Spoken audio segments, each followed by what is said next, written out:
you Diabla? Yeah. How? Yeah. Okay. So, Diabla, I have to thank you for agreeing to be interviewed by me. Randomly met you through Instagram, and you caught my eye because you're so funny. I think you're very outspoken, and you just have a good time kind of making light of yourself. I think like you see your shadow and you're like, yeah, that's it, and I love her, Yeah. saying that. Like, I think that that's part of what really drew me to you. Yeah, I like that. Thank you. And I'm really curious about what that process is like for you. Like, is that something that you grew into, or like was that like a decided journey, or has that always been your style? I think I used to be like, especially in high school, junior high, high school, I was very like concerned what others thought of me. I remember I wouldn't go to school unless I had like gum, because I didn't want my breath to stink. Like if I ran out of gum that day, I wouldn't go to school. And just very concerned about what others thought. And I remember just one year in high school, I had like finally, like I was 18, but I had like finally become sexually active. And these boys found out and they told everyone of like, oh, she's such a slut, she's such a slut. And I realized then that it was like, it doesn't matter what I'm gonna do, they're gonna say something about me. Even if I'm not doing something like, I'm not hurting anyone, they're gonna put a label on me. And so I think I just kind of like, I took it and then I owned it. And so I just found a way just to kind of laugh and be like, yeah, I have no issue with it. So I just and it kind of took the power back, right? So it Yeah, kind of, yeah. I think it's a beautiful weapon to wield. Yeah. Weapon, or it's like I don't know. Like, when I came out as a sex worker, and I'd been doing sex work forever, and when I finally was like public about it, I felt like I was finally invulnerable because I made myself so clearly vulnerable. Like, there's nothing that you could do now that would hurt me because Yeah. this thing for myself. And I feel like that resonates in the same way. Yeah, exactly. It's like, what can you say about me that I haven't already like said? Or and it's not like in a necessarily like self-deprecating way, but it's more of a just kind of like, yeah, this is me and I laugh about it and it's okay. Like, Yeah, well, there's such a realness to it. Like, there's truth. Like, there's like this, I don't know, there's this texture of truth that you bring, that it resonates. It's a very clear mirror to me. Like, I see myself in what you share. I mean, in your online persona. yeah. Anyway, I wanted to talk about your online persona a little bit too, Okay. because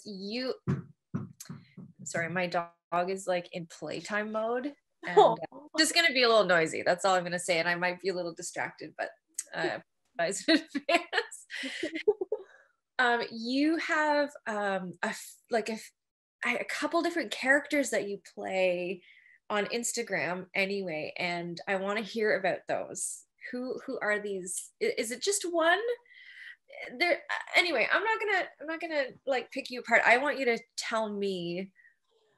Oh, um I guess like growing up, I've always been really interested in so many different like subcultures and just seeing different things that I had, like different things influencing me at different points. When I was around 12, 13, I was really into like Chicano street style. Like I loved lowriders, I loved cholas, I loved everything. But living in Edmonton, you don't really you don't really like, unless you look it up on the internet, you don't really get those things. So I remember, I would, when I finally got Instagram, I was able to follow a lot of people in Los Angeles. who were in the Chicanos, you know, they were Chicanos, so they had the style and everything. And I decided to go to LA because I was like, I really want to see like a lowrider car show. Like it's something I really want to see at least once. And I ended up going, and I ended up making a bunch of friends there who like recognized like, oh, like, you know, they thought it was funny because I'm from Canada, but they're like, yeah, you got the style. And I was like, yeah, it's because it's been such a influence from like my teen years. And I think being Indigenous, even though we're in Canada, there were things that resonated with me with Cholo culture and Chola culture. And so I going there, it was interesting going there and like telling them that, and they were like, yeah, and they were like, I get that, um like once they knew, yeah, once they kind of like understood that, it was like, oh, I'm like Mi'kmaq First Nations, but I'm from Canada. They're like, yeah, it's cool, you can hang out with us. Like it wasn't like I thought it would be a little weird, but no. And then I ended up living in Los Angeles, and for a little while, and like dated two guys from there and was engaged to one. And so yeah, I learned a lot from that. And then also, I guess another thing that I've liked since I was a kid is I love anime, and I love like Harajuku style in Tokyo and everything. And so that became an influence. And then as I got older, I just was like, I love all of it, so I'm just gonna do all of it. You know, whenever I want, I'll dress up like this, I'll dress up like that. um but they all usually come from places that like as a childhood that had a really big influence on me, so it's just continued onward. So you get to like play out your inner Chicana Yeah. and your inner Harajuka girl. Yeah. Inner clown. Yeah. Really fascinating to me. Can you like unpack that for me? Like where did this character come from? And I know that it's led you to starting a business for yourself. Yeah, so that one was also, I would say, like heavily influenced by Chicano culture, where you know there's always like the payasa like gangster clown girls that you see often like in, I mean, one of my boos is from Oakland, and he has a bunch of tattoos with the like payasas on him. And I always thought that looked so cool. Like it's kind of funny because when I was a kid I hated clowns, but I always loved the gangster clowns. And I think when I got Instagram, because I was just like following different people, different makeup looks, I started following there's this one girl, there's a few different people I follow. Like I have one friend, Ivy, and her name on Instagram is La Spooky, and she does like clown looks. And then there's another girl I've met and I follow, and she's like a big influence on the makeup, and her account is anything for Salinas. So from the movie, you know, from Selena. But they both do kind of like these really cool like otherworldly clown looks that kind of remind me of those like little porcelain clown dolls. And I remember just falling like so in love with it. I was like, that looks so cool. And then just from there, kind of taking my influence from them for sure, and then creating my own things, and then starting a company from that. Yeah. And okay, we'll talk about your company in a second. But also I noticed you were in your regalia at a powwow, but you were just totally gothed out. And I've spent lots of time at powwow, and I have never seen that before. And I was so proud of you. Like that's my girl. Like I was super goth when I was a teenager. Yeah. Like when I was like working through like my identities, I guess, and none of them ever really stuck fully. But man, to see that, I just felt like the rebel, like the inner rebel in me was like, that's my girl right there. I just felt so connected to you. Can you talk to me about where that came from? What was the response from your community, and like what made you decide to do that? I just think it was so cool. I think like I've always been since I was like, I mean, another thing that's influenced me is I've always really loved paranormal and spooky things and anything like that.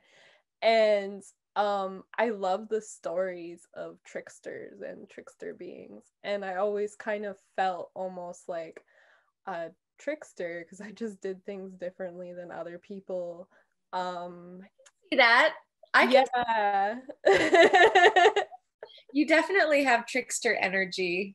Yeah, and I think that's what I love about the clowns too, is because you think of clown people, right, and how they're important in our culture because I mean, different nations have different um roles about it. Some don't, but I know, like in Sioux, I'm not Sioux, but I forget what the word would be in Mi'kmaq, but yeah, like a clown person, a heyoka, someone who does things backwards, and when they do things backwards, they teach us something about ourselves. Yes.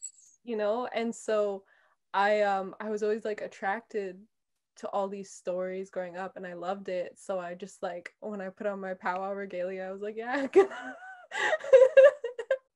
put on the black lipstick and everything. And it was so funny because for the most part, nobody, like, I think there was definitely, I mean, one time I had a sweater on. It's this band I listened to, black metal band, Power from Hell, and on the back there's like a upside down cross and it's like bleeding, and I was wearing it at a powwow, and I could see a few like hookums being like I was like, yeah. I have one friend, I don't know, I only know her Instagram name, but her Instagram name is Cosmic Brown Kid, and she started this res gothic series where she's just like has like resi gothic art, and she puts different people who are like, resi and goth. And I remember she like posted me one time, she's like, you're one of my biggest inspirations, and I just felt like so like, oh, I didn't know, like, that's so sweet. So it's nice like knowing, because sometimes I think there's a bit sometimes in our communities where we're all expected sometimes to be a bit of a cookie cutter, like this is what a powwow dancer looks like, and this is what a powwow dancer does, and this is what a traditional person looks like, and we don't go outside of these norms, which is really funny that we do that. But I mean, it's definitely from colonization, because I really don't think that would have been something prior. And so sometimes we get a little scared to branch out because we've been shut down in our community sometimes for being a little weird. And so it's really nice to see when people just go, nah, fuck it, and they do it, and it's actually like people are really supportive. Yeah. Yeah, and I mean, I think, tradition is alive and Mm-hmm. should move with us. And the whole point of regalia is it's your story, it's your identity, it's your heritage speaking through your Yeah. voice. So I just think it's spot on for you to say, in this moment, this is who I am. And I love that people like notice. And I think it's really sweet that you're able to influence people by being yourself in within your own culture, Yeah. that you were influenced by other people being themselves in their own culture, and that how that connects. I just think that's really beautiful. It is, especially because I have like experienced a lot of backlash before too, and so it's it made me kind of for a little while very bitter and not wanting to go to powwows or not wanting to do anything. And so to know that there was someone else out there, another like Indigenous woman or man or person, who also saw me and thought, wow, it was so cool, kind of inspired me to be like, no, like, to get back into it and everything. But yeah, it was, yeah, especially sometimes I feel a little humble when people say that, like, oh, you've inspired me, because I take inspiration from like all these other sources, and I'm like, no, I'm like I think it's brave, and I think it's beautiful. thank you. There's something to be said about just really respecting and admiring the universal inherent symbolism in some things that we're all just so drawn to, you know, and it makes sense that we would want to once in a while emulate those things. I know we get caught up in cultural appropriation stuff, and you know, but I think when there's like deep appreciation and when it's coming from a Yeah. warm, loving, respectful place, Yeah. there's room, you know, for Yeah. remixes. Yeah, that's what I've found really interesting, and something I worried about. You know, I always try to be a little respectful with I don't usually claim the title like chola, even though some people have given that to me. Like one person described my style, they were like, "You're a chola goth from outer space." And I was like, but I try not to like take, I guess I try not to take the title on, because I know it's like I was born in I don't have Mexican heritage. I do have like, you know, I'm mixed indigenous, but um you know, like I'm not from there. And but I do have such a deep appreciation and love. I know the history, like I know like going back to like the Pachuco era and all those kinds of things. And so I think when I would go to Los Angeles and I've made the friends I've made, I think why I would be accepted in it versus someone who's doing like a Halloween costume of it is because there's a deep appreciation and love. Yeah. Yeah, I appreciate hearing that. I mean, I named the series Medicine Woman for a reason, and I've had one person challenge me on it, and it was a good conversation that we had, but I really firmly believe that there's the work of sex workers is deep medicine, and we need to start talking about us with that level of integrity, that we need to have that kind of language. So when we elevate language about people, then we elevate how we treat them. Mm-hmm. That so anyway, it speaks to me, and so I'm very happy to hear your story in that sense. I didn't know we were going to have this conversation, so yeah. Okay, so let's move on.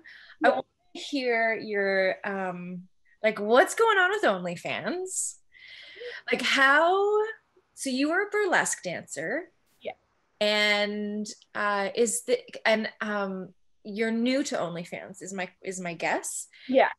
I'm also new. I'm new because of, I'm not new to sex work. I'm new to online sex work. Yeah. I've always been full service. So to move online was like a very big decision for me to make because Mm-hmm. it's the internet and it's forever and, you know, all of the things. But it's also COVID, and it's also like what, you know, we have to maintain, you know, our income somehow. So Yeah. how did you come to this place, and tell me about how it's going for you? Okay. So I guess uh kind of like, I don't know, maybe like there's a short version and then the long version. I guess the long version would be I when I was when I was younger, I was like very shy about my body and everything. So like full like trigger warning. When I was younger, I experienced sexual assault. Mm-hmm. So I was very like, as a child, and so growing up, I was very like shy about my body. I didn't like when people looked at me or anything like that. I would wear, yeah, very baggy clothes. I learned how to kind of like walk really stiff just so that people would think I was a boy so they wouldn't talk to me. And it took a while to kind of become comfortable. And the first time was my mom and my sister saying to me like, you know, you have such a beautiful body. They're like, you should just get some photos taken of you. Like, you don't have to show anyone, just get photos taken of you and you can have them forever. It's just because you like, you know, you shouldn't feel ashamed of yourself or anything. And I think from there, I did a photo shoot, and it was a lingerie shoot. And then I think I started slowly to become more and more comfortable in my body. And I saw myself where when I was doing burlesque, at one point I remember you know, because I always saw being naked as being vulnerable, and it is in like a sense being vulnerable, but there's also a lot of strength and power in it. And for example, one photo I love is there was this I forget exactly what was happening, but it was somewhere in South America, and they were gonna tear down like the Amazon, right? And this woman came in with a machete, and she was fully nude, and she like held it up to the guy and was just like, "You're not gonna like cut down our land." And I was just like, "Damn, like look at her, she's so powerful, and she's standing in the nude, and she's not vulnerable in that moment. She has a lot of power." And so I think over time I started to see it more as being powerful. And I remember at one point I was in the changing room at the bar that we do burlesque performances at, and I was like, I was naked, and a guy walked in not knowing that like that was our space, and I just like stood there in the nude and was like, "Hey, get out, this isn't for you, get out." And I just remember being like, I didn't feel like or anything like that, I was just like, "Hey." And I realized in that moment that I've come such a long way, that I'm really actually very comfortable in my sexuality now. And the idea of doing OnlyFans, it scared me a bit because I wasn't sure how I'd feel about it. And I've actually found it very healing. Um, yeah, starting it and everything. And yeah, it started off as like a way like, okay, to earn income during COVID, and then now I'm like, I really like this. What do you like about it? um I like just I love being able to, I mean, because I love makeup and looks and everything, I love being able to use some, like, have a creative outlet with it, and to dress up and do all these things that I want. And um like I do, like I enjoy pleasuring myself. I like the idea that people look at it and think it's hot. I like that. And I love, I kind of, what I like about OnlyFans is that I don't really need to see their face. If I don't want it. You know, there's more like anonymity to, I think would that be the word, it's more anonymous in a way. And so I could just have fun. It feels like my own little playground, like. Yeah, yeah, you don't have to ask them to leave. Like, Yeah. like find your purse or whatever, you know. Exactly. I just block if they're really bothering me. Exactly. Okay, so what's your creative process then? Like what do you like what's your niche? Like do you have a niche or are you just exploring? Like tell me like if I were to peek into your page, what would it look like? Usually it's me dressing in different outfits. Sometimes I do like a bit of a strip tease, or Mhm. like I dance around, and I like put on music and everything. Usually as I'm getting ready and stuff, I put a lot of music, like I'll play music, and I'll maybe smoke a joint or something, and then get really start to feel it. And then I just like start stripping down, and then I start bringing toys out and everything, and then that's when it gets like more fun. And I'm just kind of like exploring right now what to do with it and everything. Is But it do you do them live? Like is that all live or do you record yourself and then edit your favorite parts or like how does that process look? I just pre-record myself and then edit it. I would do lives, but I find that everyone who's subscribed to me right now is on at different times. And so I'm just like, it's kind of hard to get them all to watch. But yeah, that's usually what I do. And then I send like a little package of videos, like the best ones, and I'll be like, here, if you want to watch that. And sometimes I send out some free ones too. And yeah, I really love it. I guess the one thing that I most people get attracted to my page is because I have some pretty big boobs. So so a I lot of the, me just recently. so I just like, a lot of the requests are about my boobs. Great. Yeah. Yeah. Like I'm like, and I actually recently told my mom, because me and my mom are really close, and so I was telling, like, I was really nervous about telling her, and people were like, you don't have to tell your mom everything. And she was actually really, like, that's the thing, is me and my mom tell each other, like, there's no way I can't tell her. Yeah. And I did, and her whole thing was just, are you safe, you know, like, are you safe, are you gonna be okay? And you know, we were just laughing because I said, these are my good boob years, my good titty years, like, I'm gonna get some money in. You know. And she's like, yeah, why not? Yeah, when I told my mom that I was a prostitute, I guess. I don't know why I said that word. Normally I say sex worker because that's like the chic thing to say. Yeah. I used to say I was an HEP, a high-end prostitute, as like a little joke. Anyway, when I told her about that, she was like, oh, you know, I missed my calling. She's like, you know, I would have been a great madam. I would have known how to treat the girls, you know, like she's like kind of living vicariously through. I think it's just because she didn't have the internet, and at the time, you know, it was very shameful. But I think she's like, you know, I can't say I think she's super proud of me. Yeah. And she even, you know, in her women's groups or whatever she, you know, that she's a part of, she told me a couple times that she's like really stood up for sex workers because she can hear all the microaggressions now so clearly, that she almost got kicked out of the group, you know. Like stood up for me so strongly. And I think it's a really powerful thing when your mom understands Yeah. the value in and the bravery in what you're doing. And I think that is that's generational healing happening. Yeah, it is for sure. I Like, really do. yeah, and I think about that, like, in my own family, how there was just like a lot of shame about sexuality, and then also a lot of shame about being Indigenous.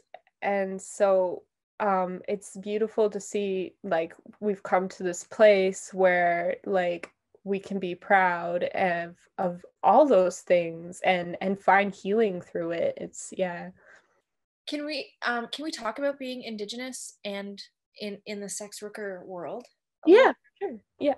Something that that you thought about before going into that space, and if so, like, how did you move through it? That's my first question for you.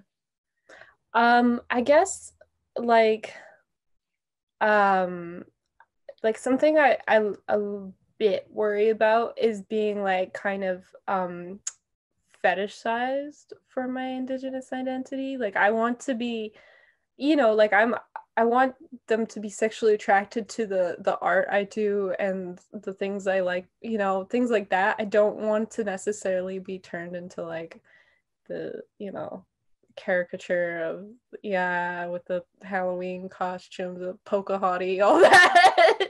You call me that, I'm probably gonna smack you. Don't do that. And so I think that was kind of something, a bit of a worry, but thankfully it's been all right so far. I see what you're doing as kind of a way to counteract the reputation of Indigenous women and sex work as well, because you know, we do have a problem in Canada with our missing and murdered Indigenous women. A lot of them were in the sex trade, sex industry to survive. And I think that it can be a deep stereotype that is really harmful. But when I see you doing it, I just feel like you're really helping to shift the scales a little bit. Do you see that in yourself in any way? I guess I'm curious about what your relationship to that part of the identity plays into your experience. I think it's like a difficult kind of to answer, but I think feeling like the power I feel from it and everything is what is so important, because I'm not feeling like often we're just kind of painted out to be these like powerless victims that have these experiences, and it's really nice to take a shift and be like, no, this is something I've chosen to do, this is something I like to do, you know, I'm open about it, and I want to be safe, and all these kinds of things. And you know, it has been hard. Like at one point I remember, it was before, like years ago, when I was just doing photo shoots, and this guy said to me, and I remember he said it to, yeah, he said it to a few people. He said that he said it to these girls, and one of them became like one of my closest friends. So I had done a Suicide Girls photo shoot, and this like someone had posted a meme or something on Facebook, and this guy was commenting on it. It's like, you know, he was Native too, and he was saying, "Oh, you Native women who model and do things like this, you're the reason other Native women go missing. You're the ones who are sexualizing yourselves," and all this kind of stuff. And it was just like, ah! Like, you know. And I just remember like saying, like, you know, I think something kind of like larger you see is that women aren't allowed, in general, women aren't allowed to have sexual desires, or we're only allowed to be sexual when the men want it. You know, we're not really, and it's always like, it's very like heteronormative, but we're not allowed to, like the idea of us like craving sex and craving intimacy and pleasure, it's just like, it's seen as like really. And so the idea that we're out here and we're choosing to do things for us is just so preposterous to some people, and so they have to find a way to kind of blame us for bad things that are happening. And it's difficult, because yeah, there is this, we are over sexualized, but at the same time, like, how do you find a way to heal with sex and, you know, have sex work and not have it in that, because there's two different like paths you can kind of go with it. One that's very healing and very beautiful and open about like reclaiming your body, reclaiming your identity, taking all that back. And then there's the other way that is very scary and harmful and doesn't do much good for yourself. And so it's, yeah, how do you like make a distinction so more clear between the two, I guess? Yeah. I think they can both be moving toward the same result eventually. I've definitely taken both routes. And I think it's important to recognize that sex work is not inherently dangerous, that clients make sex work dangerous, and that there's nothing wrong with surviving and supporting a drug habit, or trying to stay sheltered and fed through this profession. I think that when we see people doing it and we dehumanize them for doing it, because we think that those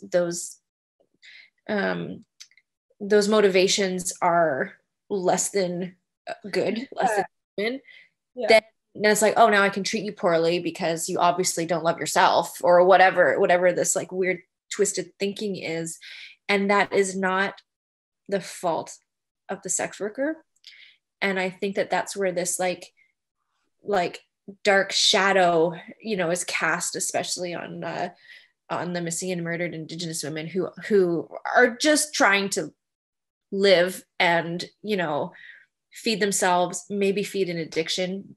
You know, here's why it doesn't make it any more okay to be violent toward these people. Exactly. It's always the fault of like the person who's being violent, it's not us. Yeah, like you said, it's not that sex work is inherently dangerous, it's the clients who make it dangerous. Yeah.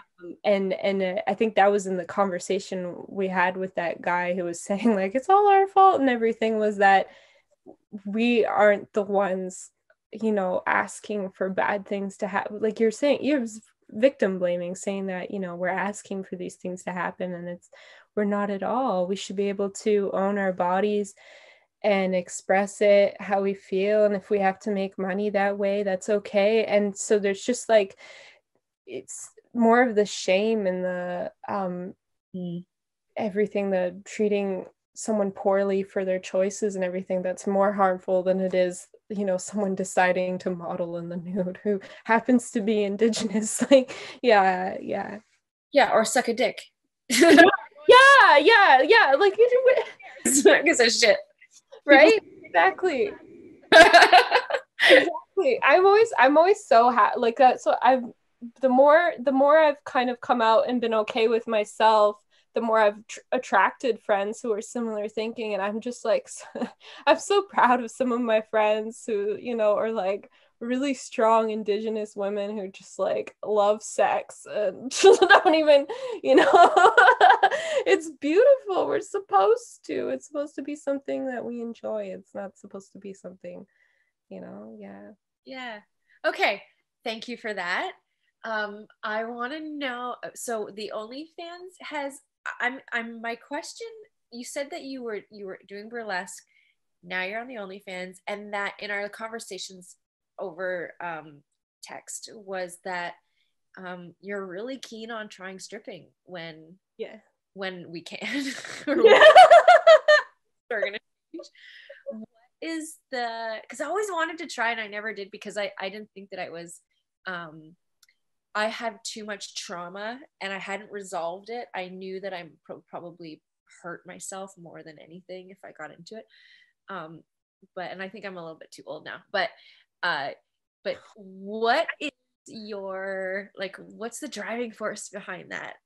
I was gonna say though, by the way, my favorite stripper is like 46, I think, and she's still Really? there. Yeah, so I'm like, no, you're not. And she's I think she still brings in like the club she works at. I think she's like the main event. So Really? yeah. Who is this girl? I need to see her because anyway, well, yeah. I'll send it to you. But I guess the driving it reminds me of Dolly Parton because I had the exact same kind of reaction as a kid. You know, she tells a story where she's like driving around with her mom, and there's this woman they see in her hometown who's like has like bleach blonde hair and really tight clothes on and stuff, and she's just looking at her like, oh my god, she's so beautiful. And her mom goes, oh, she's trash, that's the town trash or something. And Dolly Parton thinking, that's what I want to be when I grow up, trash.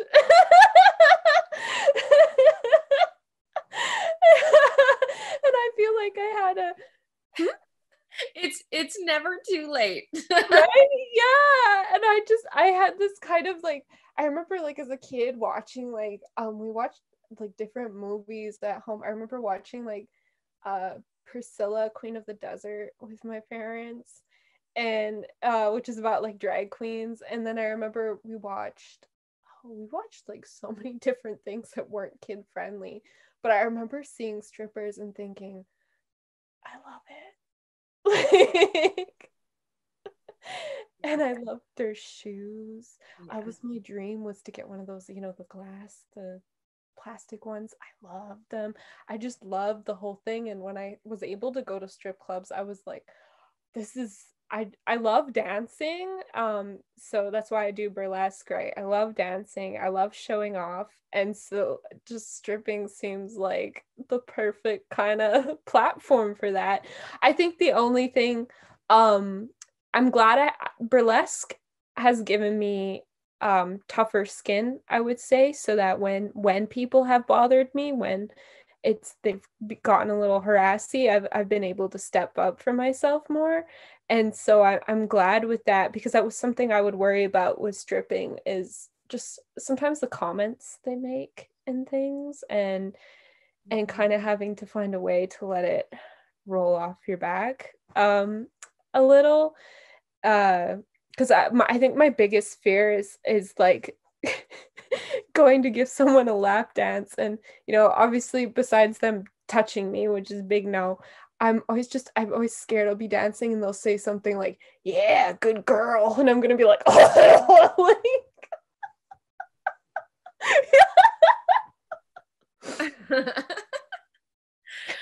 Yeah, well, I'm really curious to follow this next stage or next phase of your exploration. So like I'm hoping we get to keep in touch so I can, cheer you on from the sidelines. And For sure. Yeah. I'm really impressed to watch all of this expression come out of you. It's Yeah. that I just find really appealing. Okay, so I want to like move ahead a little bit quickly. Mhm. I'm gonna ask you about your new business because I think that the more I can promote your other work too, I think it'd be really wise. So let's hear what's happening with that. Okay. So the business I started it last year, but I ended up putting it on pause because of everything going on. But thankfully I found a way to kind of start it up again. And it started with because I one of the guys that I dated in Los Angeles, he owned a clothing company, and he kind of showed me like how it was done and the printing and everything. And I thought, wow, that's actually a lot easier than I thought it would be.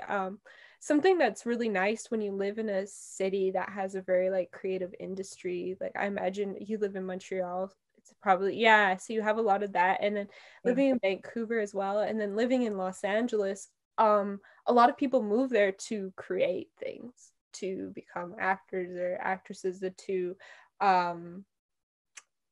music career, like so many different things, that you're constantly surrounded by tons of people who are locals or who came from other places who want to create things. And then you kind of see like it's not as difficult as you like. It can be difficult, but I think growing up where I did, you just didn't see people ever break out to really reach for those things. I guess few people, but not so much. And having the clothing company, it was just kind of like, I love clowns. There's kind of a niche for like cute clown stuff right now. And I've always like would see shirts and stuff and think, oh, that would look so cool if we just arranged it this way and made it like this. And to be able just to like do that and make that and put it on a shirt has just been so much fun. It's like Yeah, I know that feeling where like something seems like it's over there and it's like unreachable somehow. And I remember like because I make music videos with my partner, and um I remember as a teenager watching music videos and just being like, that just seems like so crazy cool. And now I'm directing them and shooting them and editing them and just like kind of like finding my own place in the scene a little bit. And it's not that far away. It just requires doing it, you yeah, know. yeah, exactly. It's So good for you. What is the company called? clownin, it's just clownin apparel. But the Instagram account is like clownin always. But yeah, it's just clownin apparel, and then every shirt says clownin on it.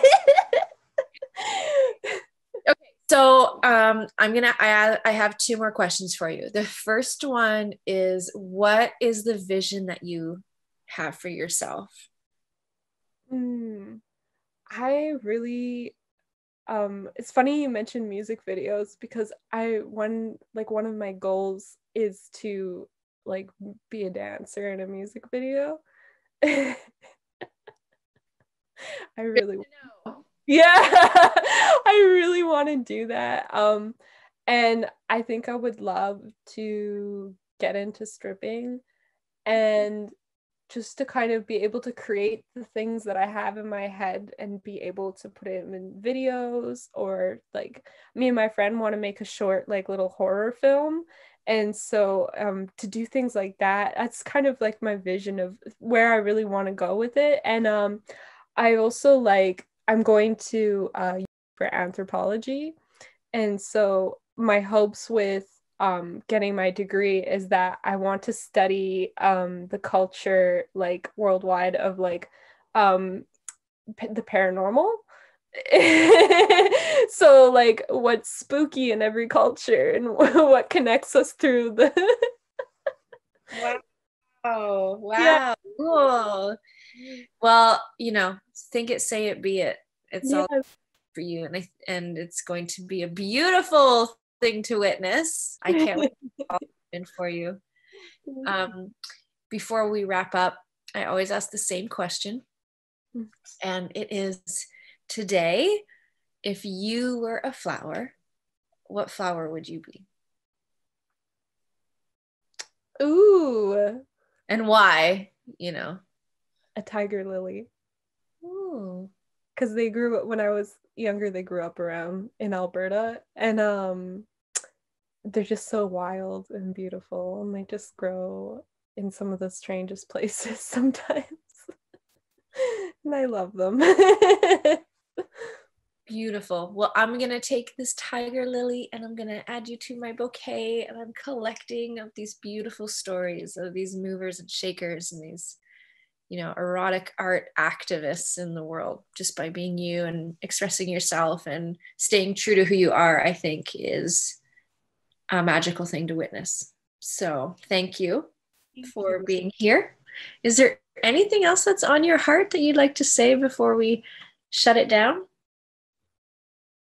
No, that's just like pretty much it. Just you know, don't be afraid to be yourself, because you'll end up attracting people who are just like you, and you make your own little community, and it's beautiful when you do that. So, no, don't ever shy away from what you really want. Wise words. Thank